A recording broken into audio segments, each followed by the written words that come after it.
હારીજ તાલુકાના દાંતડા ગામે આવેલ પ્રાથમિક શાળાની અંદર યોજાયેલ લોકસભાની ચૂંટણીને લઈને ચાણસ્મા વિધાનસભાના પૂર્વ ધારાસભ્ય અને કેબિનેટ મંત્રી દિલીપ કુમારે પોતાના પરિવાર સાથે મતદાન કરીને લોકોને પોતાના દરેક કામકાજ છોડી વધુમાં વધુ મતદાન કરવા અપીલ કરી હતી। બીજી તરફ મતદાન મથક પર મતદારોની લાંબી કતારો પણ જોવા મળી હતી। ક્યાંક ને ક્યાંક મતદારોમાં પણ ભારે ઉત્સાહ જોવા મળ્યો હતો। અહેવાલ નિખિલ જોશી, પાટણ।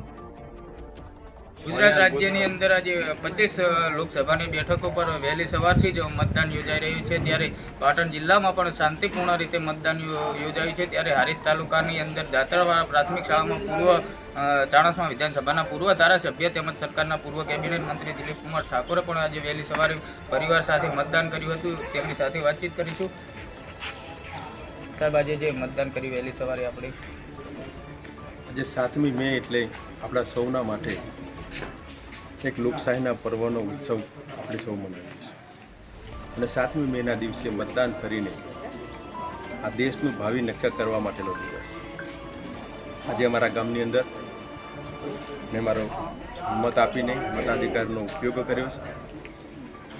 મારા ગામની અંદર આજે 4 થી 5 તો લગ્નો છે, ખેતીનું કામ છે, તેમ છતાં પણ આ લોકશાહીના પર્વનો એક મહત્ત્વ સમજીને સૌ ગ્રામજનો સવારથી કામ બંધ કરીને લગ્નમાં જવાનું બંધ કરીને પહેલાં પોતાનો મત આપવા માટે આજે સવારથી બૂથ પર લાઈન લાગી છે અને એના ઉપરથી જ આપણે સૌ સમજી શકીએ કે લોકશાહીના પર્વનું કેટલું મહત્ત્વ છે।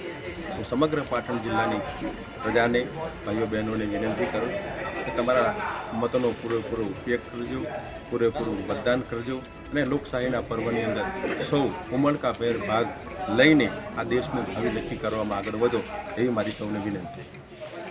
તો આ હતા પૂર્વ કેબિનેટ મંત્રી શ્રી દિલીપ કુમાર ઠાકોર। તેમણે જે સમગ્ર પ્રજાજનોને મતદાન કરવા અપીલ કરવામાં આવી છે। તો બીજી તરફ વાત કરવામાં આવે તો વહેલી સવારથી જ મતદારોમાં પણ ઉત્સાહ જોવા મળી રહ્યો છે। તમે જે દ્રશ્યોમાં જોઈ રહ્યા છો કે વહેલી સવારથી જ મતદારોની લાંબી કતારો લાગેલી જોવા મળી રહી છે। પણ જે પણ કામકાજ મૂકીને પણ મતદારો વહેલી સવારે ઠંડા વાતાવરણમાં પણ મતદાન કરી રહ્યા છે। Nikhil Joshi, BB news, Patan.